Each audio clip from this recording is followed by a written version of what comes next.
maybe we can start. So welcome to the Neurosymbolic AI's journal webinar series. I think we are at number 6 now, if I'm not mistaken. Today we will have Filip Ilievski from the VU Amsterdam talking about abstraction and reasoning beyond foundational models. I just need to remind everybody that the talk is being recorded, and everybody's muted during the presentation.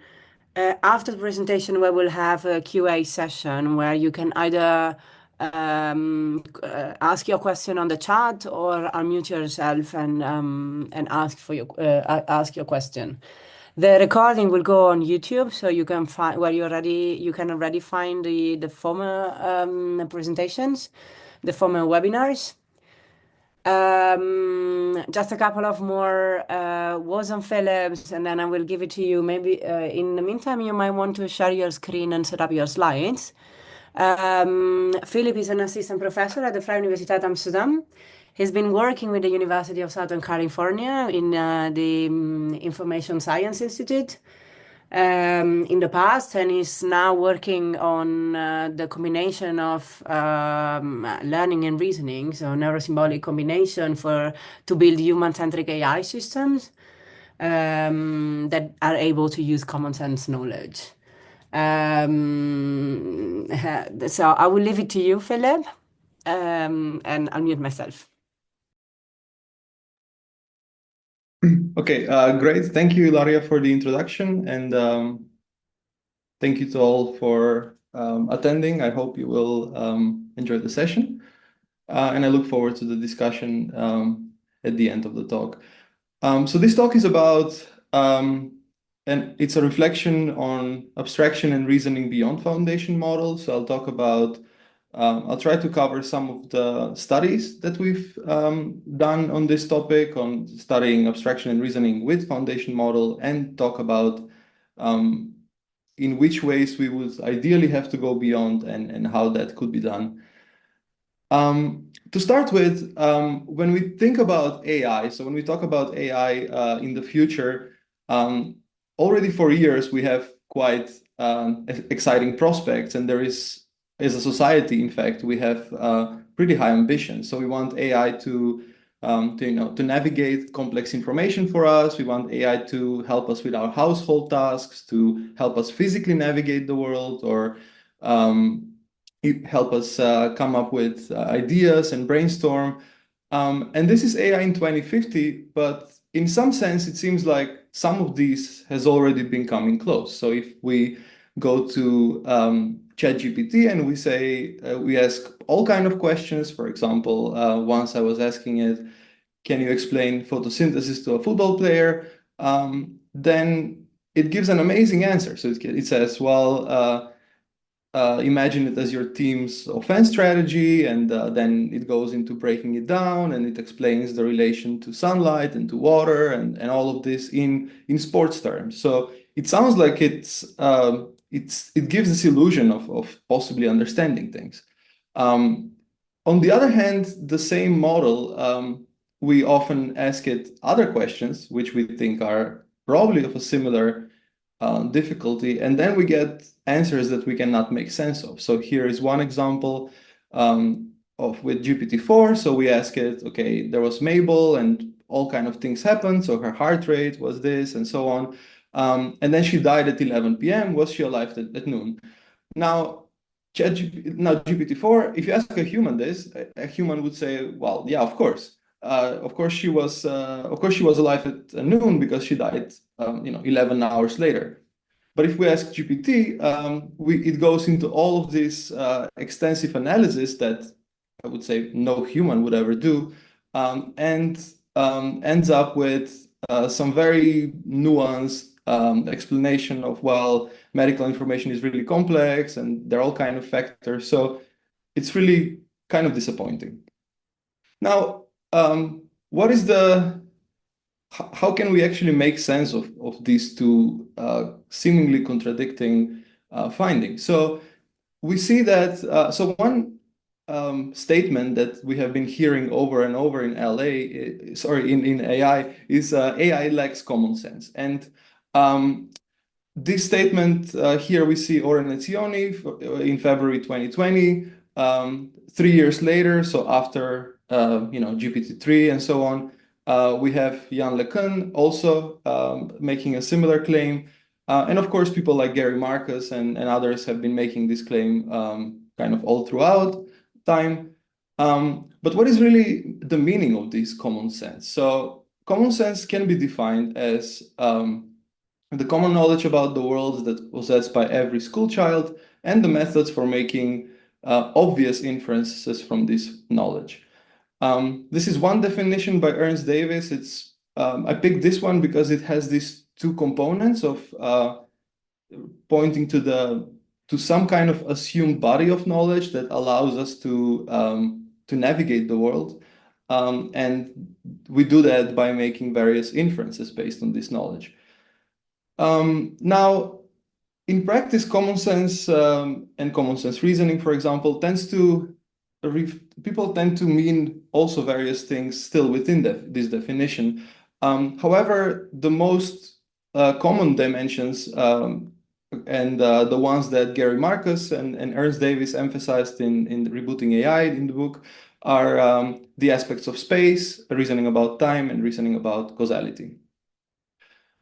This will be also the definition in this talk.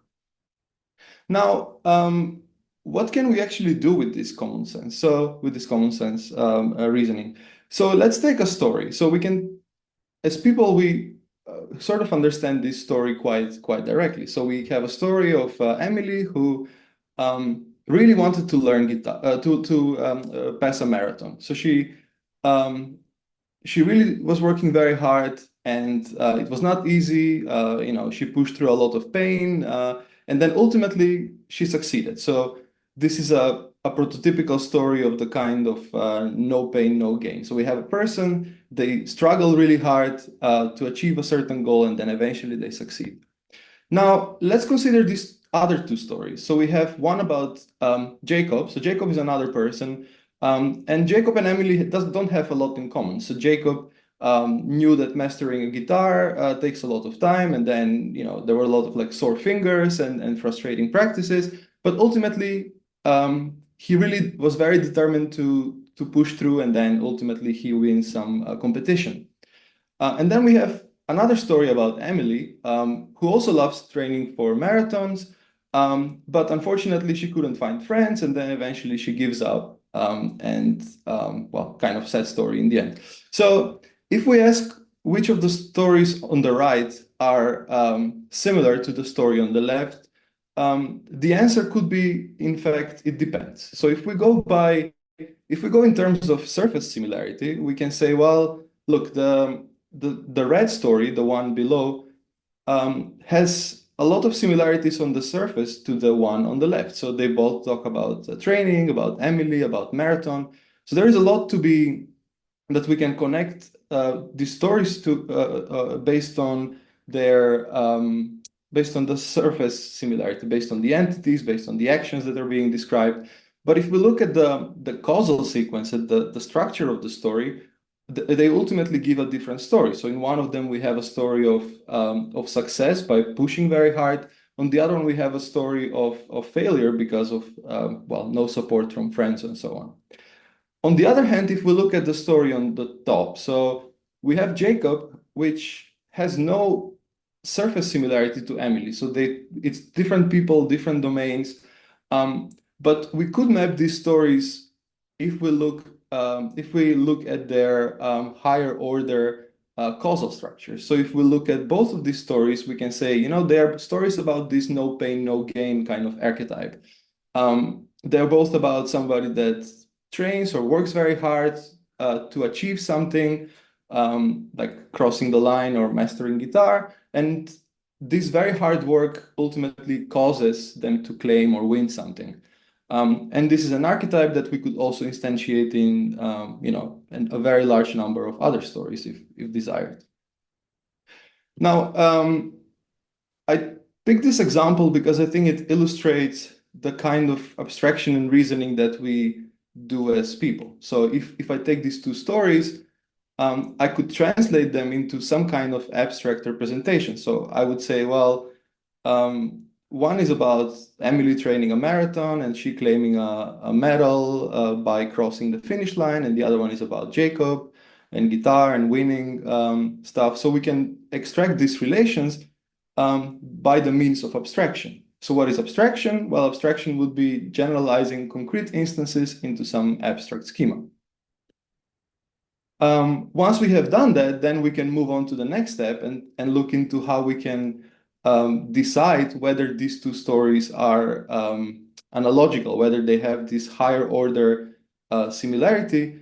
And in the reasoning process, we can deduce that while training something and claiming a reward for it have a causal link, and similarly training something and winning a competition again have a causal link. So in a sense, we can connect these two stories based on higher order similarities. Right. So the research goal that I would like to talk about here is developing an AI that can perform these steps, the AI that can perform common sense abstraction and common sense reasoning in a way that is intuitive and that is trustworthy. I would like to talk about this, as I mentioned before, in two parts. So in the first part, I will talk about some lessons that I would like to synthesize from evaluation studies we've done over the past couple of years. And specifically, I will talk about two of these studies. So these studies will look into to which extent can foundation models abstract and reason in drawing analogies between stories and in solving lateral brain teaser puzzles. Right, so the first study is about story analogies, and in this case, the setting is exactly the one that I mentioned before. So we have one input story or base story shown on the left, and then we have two stories on the right that could be similar on the surface or could be similar in an analogical or higher order similarity sense. Now, when we look at whether language models can perform this, and there have been a lot of claims in both ways. So people claiming that language models can and cannot do analogical reasoning. On the task of story analogies, we observe the following. So we see that when we talk about near analogies, so these are analogies that have that are both similar on the surface and are similar structurally. In this case, we see that human performance and GPT-4 performance are fairly close to each other. So GPT-4 in zero shot or few shot setting gets to above 90%. Humans in this case are 97.5. So the difference is relatively small. The interesting part of this table, however, is the last column. So if we look at the far analogy cases, we see that GPT-4 in a zero-shot setting, in fact, performs worse than random. So if we have to find analogies between stories that are not alike on the surface, so this would be the blue and the green one here. So if you would have to solve this task as GPT-4, on average, you would score worse than random in zero-shot setting. If upon providing chain of thought reasoning example demonstrations and also instructions to perform chain of thought reasoning, we could get the model performance up to somewhere around 72%, which is halfway between random and humans. So in a sense, this is promising, but at the same time, it also shows a limitation of foundation models to actually perform these far analogies in a way that can come close to humans. So in this sense, the first finding that we have from this study is that models fail to prioritize higher order similarities above surface matches. A quick note here is that we have found this also in other studies. So we also looked into a similar question for abstract visual reasoning, and we saw that models off the shelf, so performing abstract visual reasoning over these puzzles, like the ARC task, for example, the models can get to random performance. However, once we provide the model with the right description of the puzzle at the right level of abstraction, then the models actually skyrocket to human performance. So it seems that this the right abstraction over individual stories or individual puzzles seems to be very critical. The second finding is that foundation models lack faithfulness between rationales and predictions. And again, this is something that has been mentioned in the literature quite frequently. This is one case that we observe specifically quite a lot, which is models giving a correct rationale, but coming up with incorrect final decision. So in this case, again, the blue and the green story both represent the causal structure of performing something against the natural or expected order of things. But in practice, what happens is that the model actually is able to provide this as an explanation, but then picks the wrong story as the right answer, which is the red one, which ultimately, in fact, has a different causal structure. So we kept seeing these cases where there is this lack of faithfulness between what the model is producing as a rationale and the kind of answer that it selects. As a second study, I would like to discuss brain teasers. So brain teasers are a form of lateral thinking puzzle where people are essentially initially meant for people, of course, and the idea here is to solve a riddle or a puzzle that on the surface looks like a contradiction. So here is one example. How could a cowboy ride into town on Friday, stay for 2 days, and ride out on Wednesday? If we spell out the statements that are given here, we can say, well, there are 3 explicit statements about the cowboy riding into town on Friday, staying in town for 2 days, and riding out on Wednesday. And then we make some inferences. So we think, okay, Wednesday is the 3rd day of the week, and Sunday is 2 days after Friday. Sunday and Wednesday are not the same day. So this looks like a contradiction. And this is a task, in fact, that both for people and machines and language models tend to be quite challenging if we phrase it as such. Interestingly, if we phrase the task as a multiple choice setting, then the task becomes very easy for people. So if we provide people with these 3 possible ways out of the puzzle, so if we say, well, it's either A, B, or C, people are able to detect that, well, if we take the first case, his horse is named Wednesday, and if we deprecate this original inference that we made that Wednesday was the 3rd day of the week, because now Wednesday becomes the name of the horse, now it all starts to make sense, because if the horse is named Wednesday, then the cowboy can leave on Sunday, and then there is no contradiction anymore. Obviously, the other 2 choices here, like staying in bed for 2 days or Friday and Saturday being holiday, these are kind of nonsensical, and they don't help us actually solve this puzzle.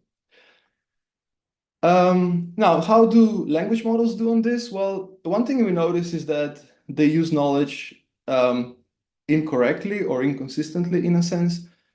This is one example where we have, how can Jenny read in a totally no lighthouse at night?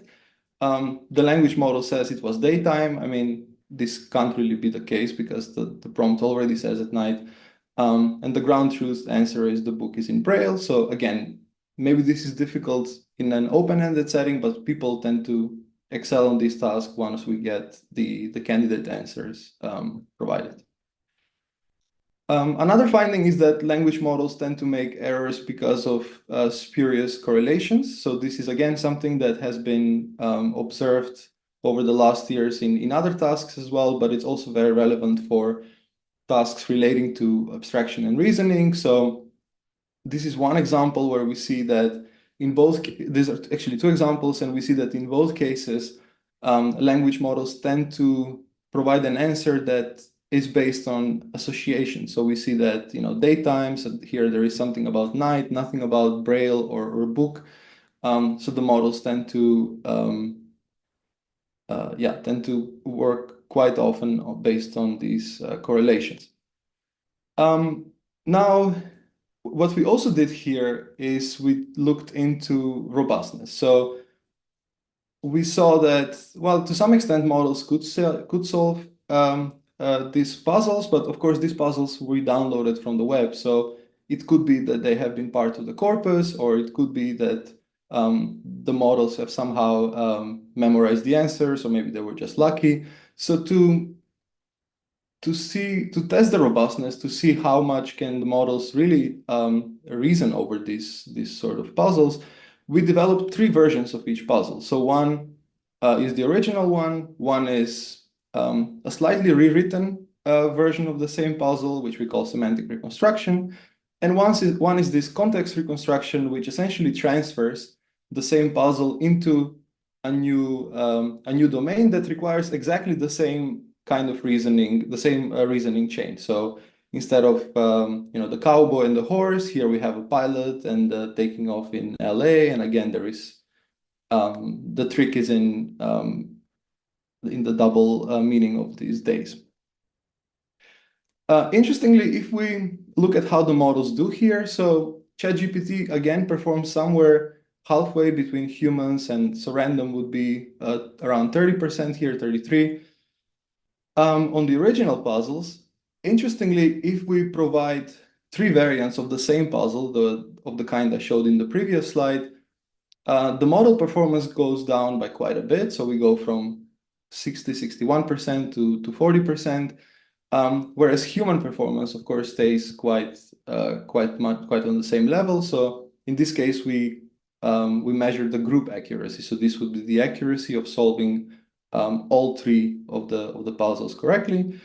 And to show an example, here is one of those cases. So this is in fact the same puzzle that has been slightly rewritten about a man having to cross the river and having no tools essentially. And the trick here would be that, well, one possibility is that if the river is frozen, the man could pass. The language model gets this right in the original formulation of this problem, but in the slightly revised one, the model changes the prediction that it generates. So yeah, this signals a challenge of reasoning inconsistently or not robustly when the tasks are shown in different surface forms. We also have observed similar issues with robustness on other tasks like logical deduction, for example, but I have not included them in the slides. Happy to talk about them later. So finalizing this first part of the talk, I would like to synthesize the findings from these 2 studies, and they're shown in this table. So the first one is that abstraction is very important, but foundation models are unable to provide consistently a formulation of the task at the right level of abstraction. So in some cases, this seems to be excellent. In other cases, this is pretty much worse. And so especially in the case of analogy, we saw that prioritizing this kind of abstract, higher order relations is something that the models struggle with, and they generally still tend to prefer surface level information. We also looked into input faithfulness. So we noticed that foundation models have some inconsistency when using either explicit information or common sense knowledge. And this is often pretty much mixed into the reasoning processes without much of an opportunity to actually disentangle. Then we looked into reasoning faithfulness. This is another faithfulness, in this case, not between the input and the reasoning chain, but between the reasoning process and the decisions. So we noticed that in some cases there is misalignment in this setting, in this sense. We saw that there is lack of robustness, so the language models or foundation models tend to be sensitive to variations in task phrasing. And finally, we noticed the presence of spurious shortcuts. So foundation models may reuse an answer if the input looks sufficiently similar. So these are some of the challenges that we observe. Of course, we are not the only one. There are various studies in the literature. Many people are trying to probe language models, to study language models and vision language models as well. And so there has been an ongoing debate. And so in a sense, these studies contribute to that. And these have been our consistent findings across the studies that I showed and a few others. Now, these findings that we have, these lessons that we have learned, we can translate into requirements. So we can take these 5 findings and we can, assuming that they are important, we can transform them into requirements. So we would like the AI of the future to be able to represent the task using an adequate abstraction to ground the reasoning in the input, to exhibit faithful reasoning that goes from a certain hypothesis to its confirmation or refutation, to enhance robustness across different variants of a task. So not perform only well on one, but have a more robust performance across. And finally, to generate explicit reasoning chains. Now, this is a pretty ambitious set of requirements, and I'm not going to promise that we've solved all of these or that we've solved even one of these in a sense. But I would like to bring this up because I believe that these requirements are essential for building AI that we can trust, that's aligned with human values and so on in the future. And so towards this goal, I would like to talk about some methods that could realize this. I would talk about one work on our end, and I will talk about further ideas in the community after. So in this case, in this work, we looked into methods that can build on foundation models to satisfy abstraction and reasoning requirements. So in this case, we are looking into ways to essentially use the best of both worlds, so use the best of foundation models, but also try to complement them by additional architectures that can assist fulfilling these requirements. And this method we developed for common sense video question answering. So this is work led by Huabin Liu, and it's in collaboration with Snook. And in this work, we looked into common sense video question answering, specifically focusing on causal and temporal reasoning. So the setting in this task is that we have a video, we have a question, we have multiple answer candidates. And so to answer the question, of course, we have to the system would have to analyze, understand the video, and then provide the right answer. Now, the method that we developed here is inspired by prior work in natural language processing by Peter Clark, Nathaniel Weir, and others. And it's this idea of using entailment trees to formalize the reasoning process. So in this work, we take, given a question, so let's say we have the question, why did the boy shake his leg? And one of the possible answers is mimic toy movement. Now, what we would do within this method is we would perform 3 steps. Step number 1 would be to generate an entailment tree that is based on the original question and candidate pair. So we would take the question and the candidate and form them into something like the boy shake his legs to mimic toy movement. Furthermore, we would take this initial statement, which is still fairly complex, and we could iteratively decompose it. So we could take this statement and decompose it into the boy mimics the toy's movement and the toy is shaking. If needed, we could also take each of these statements and then decompose them further until at some point we get to a level where we can, in fact, directly either find support or find a refutation for each of these statements somewhere in the video. So that would be the second step of verifying the statements using video evidence. And then in the third step, the goal is to look into the entailment trees for all different candidates that we have for a certain question and pick the one that is for which we have the highest cumulative belief. So that's the method in a nutshell, but I'll go quickly over the specific steps. So as I mentioned, in the first step, we take the question and the candidate answer pair, and we turn them into a statement. So we make it into an affirmative sentence. And then we work on recursively decomposing this statement into substatements. So you can see here, the boy gives the balloon to the girl in brown. We decompose this into the boy gives the balloon, and then the girl in brown gets the balloon. And then we could potentially decompose this further.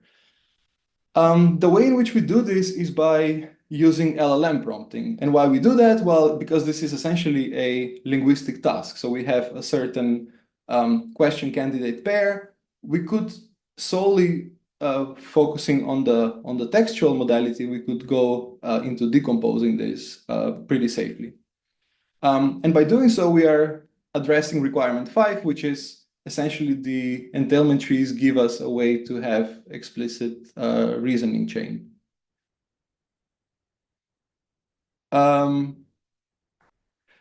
Right, in the second phase, so once we have generated these entailment trees, the next step would be to try to go into each of these substatements and try to either verify or refute them. And the way in which we do that is this 4-step process shown here.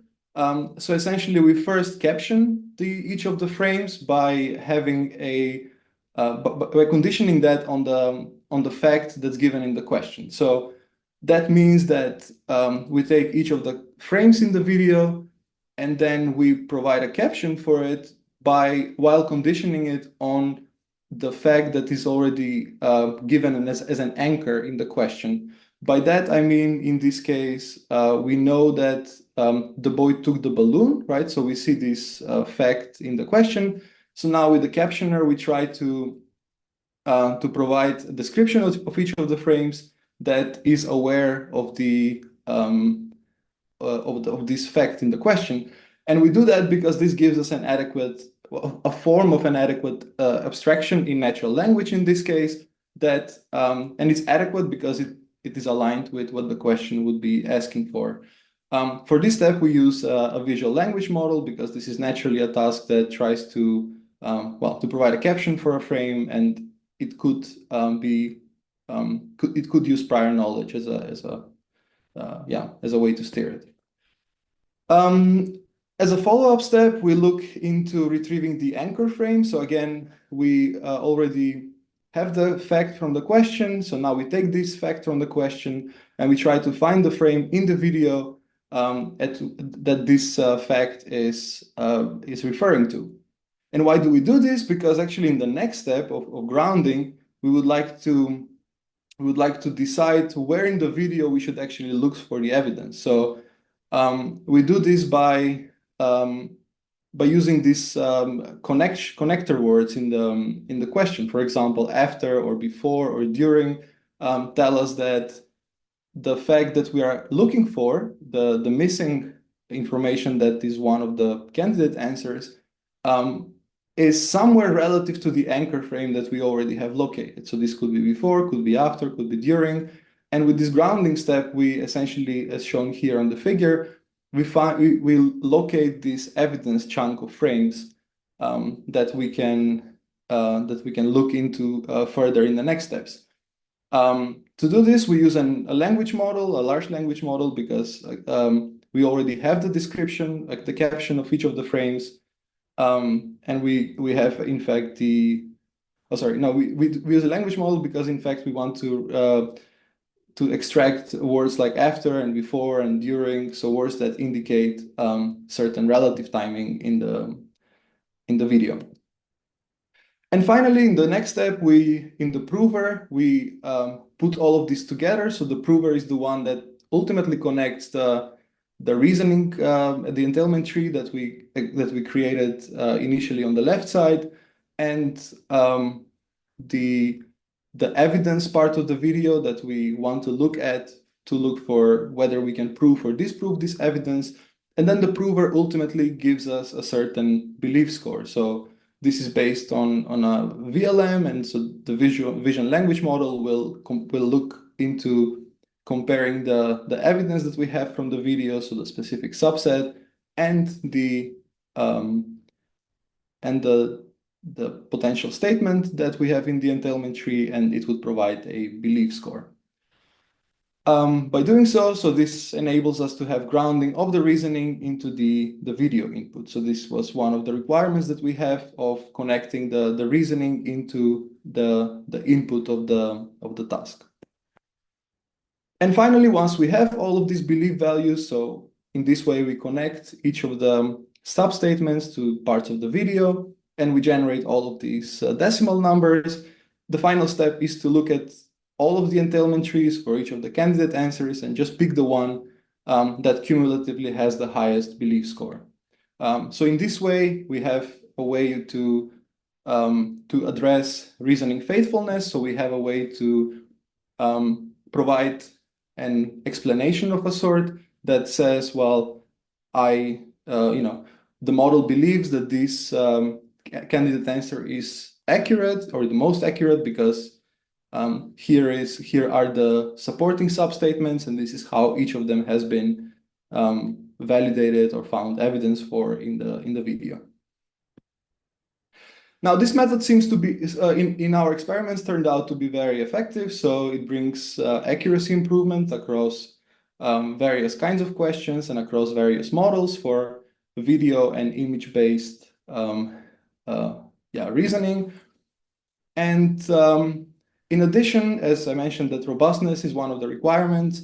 We also studied robustness by making sure that the questions are in fact debiased. So we rewrote the distractors to make sure that all of the distractors in the questions, all of the incorrect candidates, are also commonsensical, and that the model has to look at the video in order to answer the question correctly, which was not the case in the original set. And so the results here also show that the model is actually very robust to despite the fact that the task essentially became much harder.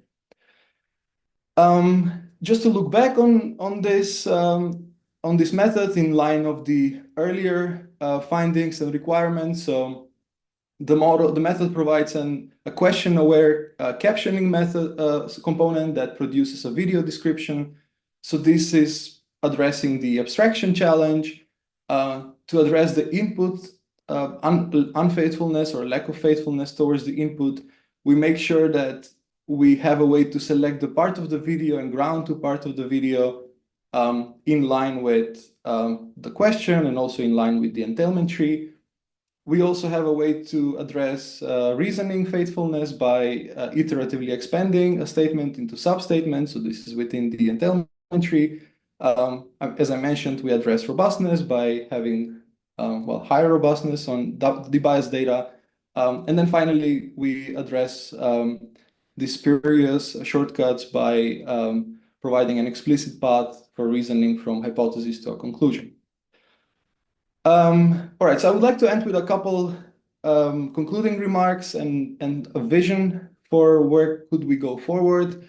I would like to start this by a couple insights from Rebooting AI. So this is a great book by Marcus and Davis. So in this book, there is a lot of discussion of how we should build structured hybrid systems that incorporate knowledge and abilities that represent knowledge compositionally and keep track of individuals similarly to what people and small children would do. So this sounds a lot like a call for integration of foundation models with some kind of symbolic component, which is what is referred to here by hybrid systems. And the point of this discussion is that the AI, like the mind, should be structured and should have different kinds of tools for different aspects of complex problems. Now, in fact, foundation models are one such tool, and as it was apparent from our work on video common sense question answering, we use them a lot. So my claim would be that foundation models are extremely useful as parts of these future AI systems, and I think it's in fact difficult to argue differently.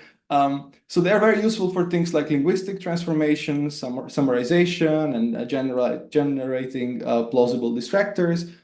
But as shown in these studies, they are insufficient for some other jobs like flexible abstraction, robustness, faithfulness, reasoning, and betting solely on foundation models might lead to an indefinite whack-a-mole, which is also something that Marcus was arguing for.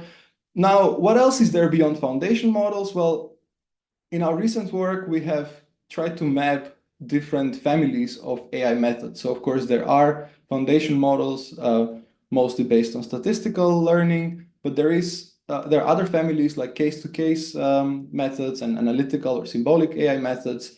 And if we look into different dimensions, different requirements of what these models might bring, what these method families might bring, we see very complementary skills between them, or very complementary promises. So things like compositionality might be stronger aspect of symbolic methods, whereas accuracy or scalability would be stronger part of statistical methods, and so on, which prompts the need for neurosymbolic AI, which ideally would bring the best of all these worlds. There are many open questions relating to abstraction and reasoning and compositionality. Well, in interest of time, I would skip this discussion. I would like to say, though, that there are already a number of efforts also into building these abstraction and reasoning architectures.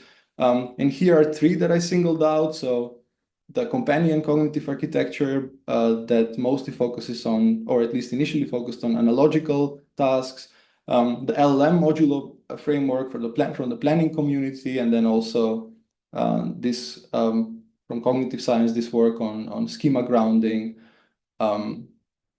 So there is a lot of exciting work that is ongoing, and potentially some of these challenges are already being addressed. Yeah, so with that, I would like to thank you all for listening, and also thank my collaborators. I put most of them here, and the funding sources.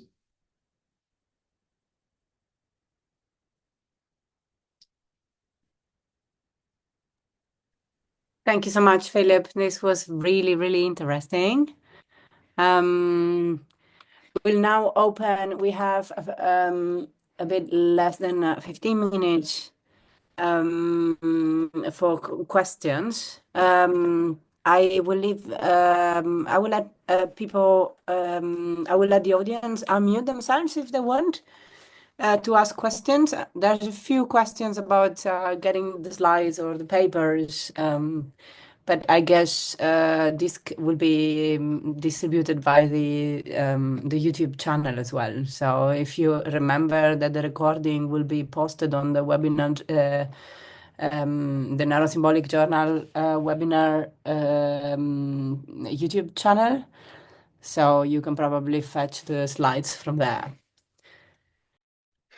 Are there any other I'll be questions? happy to make the slides available. I can post a link somewhere, LinkedIn at least, to the slides. And the slides, in fact, have all the references to all the literature that was cited.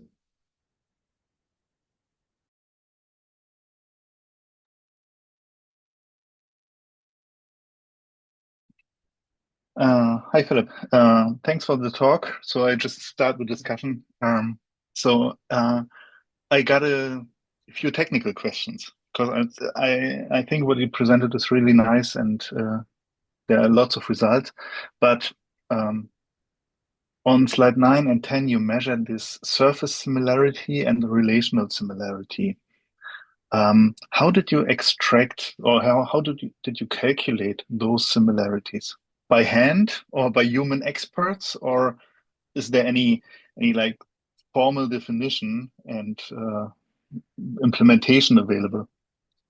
Yeah, so this is a really good question. In fact, there are two parts of the answer. So one part of the answer is that we we have been really inspired by cognitive science work on analogy, and we try to see how we can operationalize theories from cognitive science into scalable architectures. And in fact, things like near analogy, far analogy, are something that are very prominently spoken of, but we couldn't find an operationalization of this in practice. And so the way in which we did this is that to extract higher order similarities or the relational similarities, we used an existing corpus of stories that have the same proverb. So we use proverbs as a proxy for two stories having the same causal structure. In practice, this seemed to be like we could validate this, but however, the corpus was initially meant for something else, so there could be some discrepancy there. To measure surface similarity, we focused on 5 aspects of stories based on narratology, so things like actors and goals and actions, relations. And you questioned another LLM to extract the actors or something like this? Correct. Or okay. And we devised a procedure then that looked into how many of those would coincide between two stories, and then based on that we would have a cutoff between near and far. Okay. Yeah, interesting. I was hoping to get like there's the GitHub and you can just use it and it's it gives you the similarities. Okay.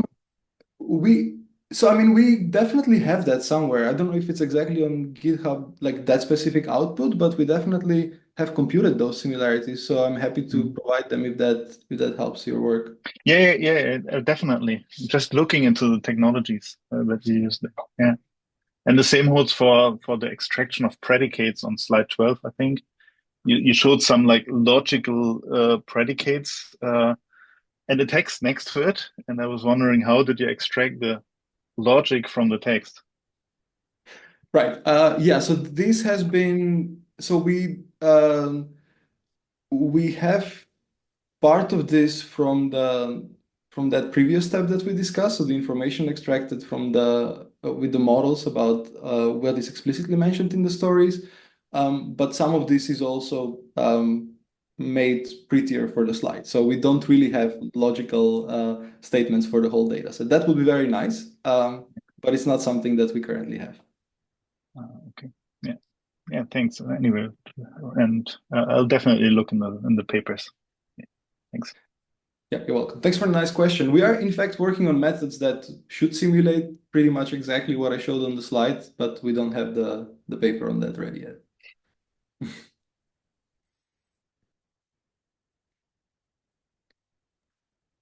Thanks, Sebastian. Any other question?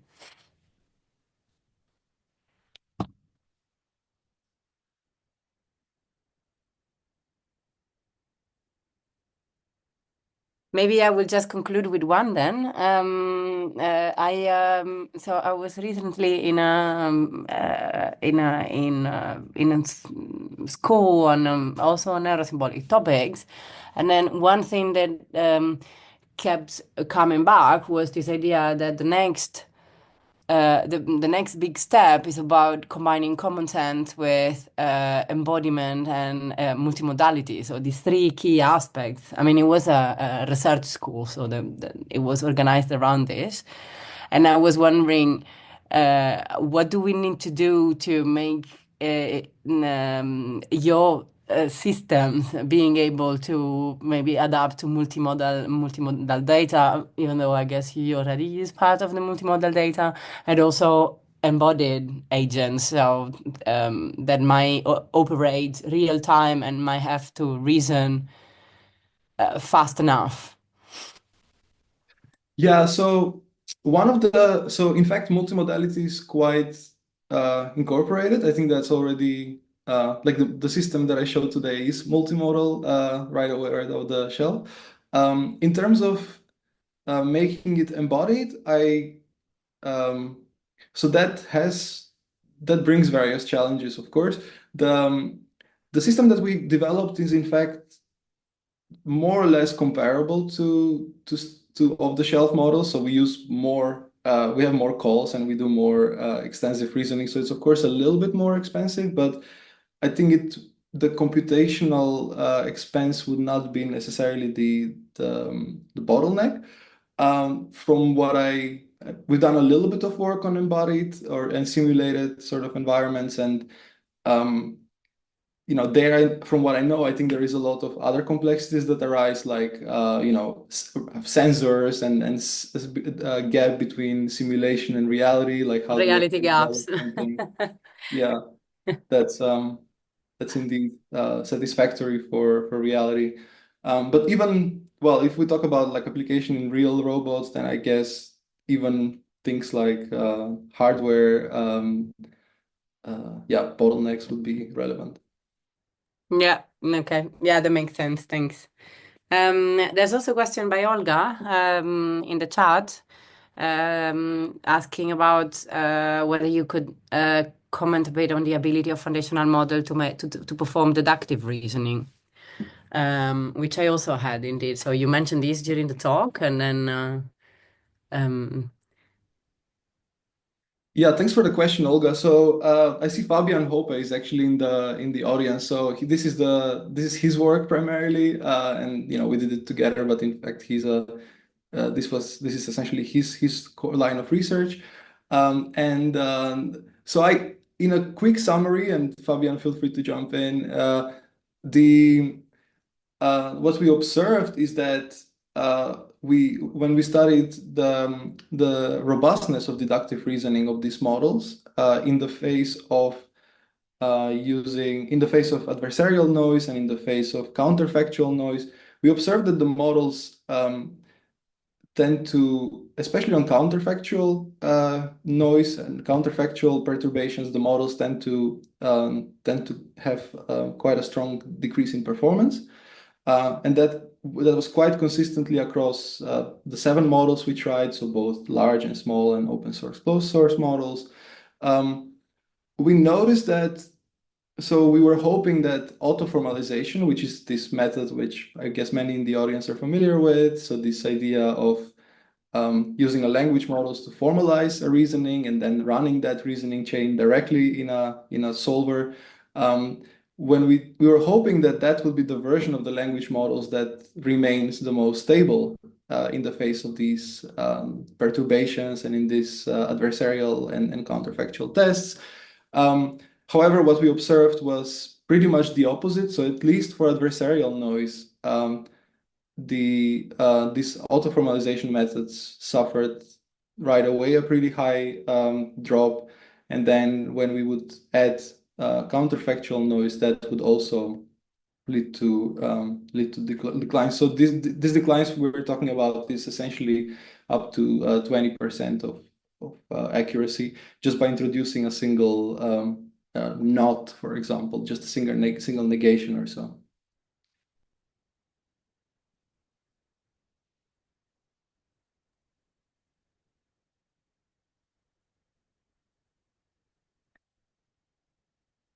thanks. Thank you for the question and the answer, Olga, Philip and Olga.